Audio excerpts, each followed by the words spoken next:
George Cottle is a mastermind. And he is the best I've ever worked with. I always feel safe, which is number one.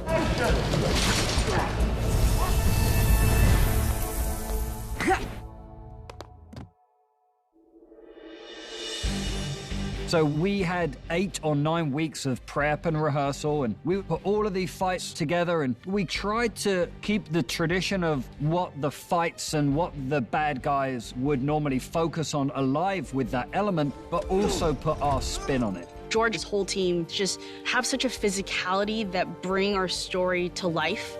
And 3, 2, 1, Obviously, wires play such a massive part, but the hard thing for wires with us on this is we had to put some 6, 7, even 8 characters on wires at the same time, and they all had to be very unique to their own character. We couldn't just hang Doc Ock there and hang the Green Goblin there, because it's like, no, they move very differently, and Goblin moves around on his flyer, so we had to make sure that when we were doing wires with him, that it played uniquely to his movements and his character. And that was one of the hardest things for us, was to make sure that we had all of those components together to make sure that the character was represented correctly from the wires and from the way they put the fights together.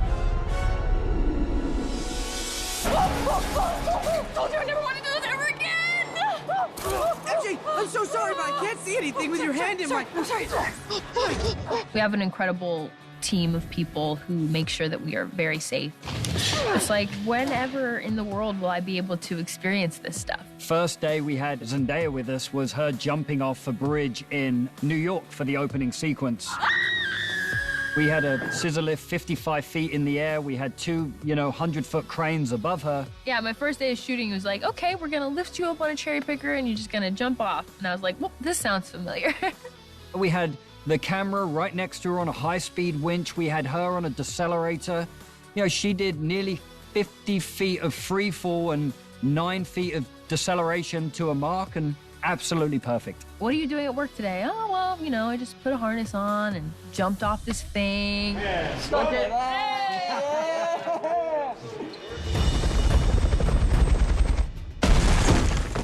The fight in Happy's condo, we were all very excited about, because I think our main baseline was just, we're going to destroy this condo.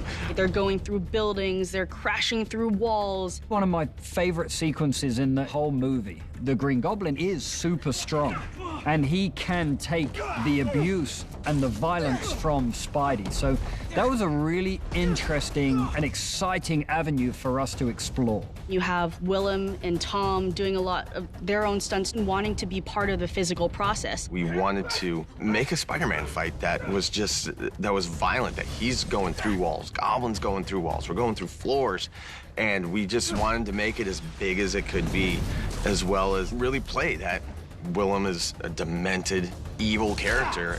Spidey isn't doing so good in the fight, and he's got Goblin against the wall, and he's just giving it all he can, and Willem is just doing this incredible reactions with his face, and then just stops and gives the Goblin, the laugh, but that, cackle. And everybody on set just stopped. It kind of made your hair stand on end. Whoa, that was so scary. All right, guys, focus up. You feel that?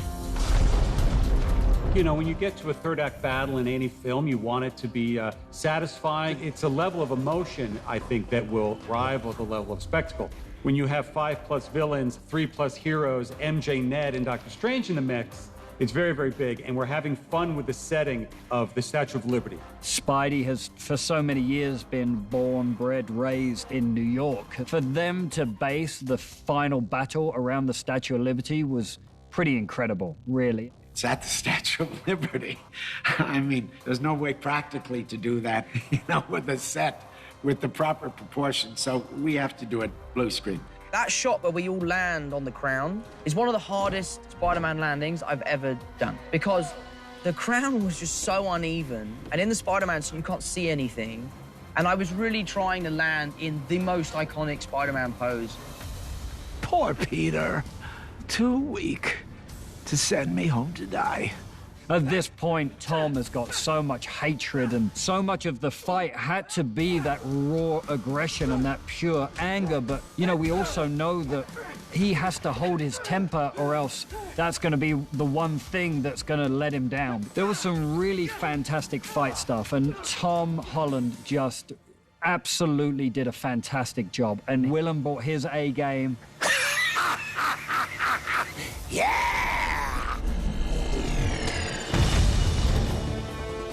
I love George, and I have never once been injured. And that's a testament to his professionalism, his skill set, and also his team.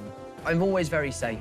I think when you add more practicality, you can show the audience that it's actually these people doing these stunts and all of this action. The more you can incorporate those real moments, I think it just sells it all so much more. I'm in such awe of everyone on that stunt team and our actors and their ability to pull it off.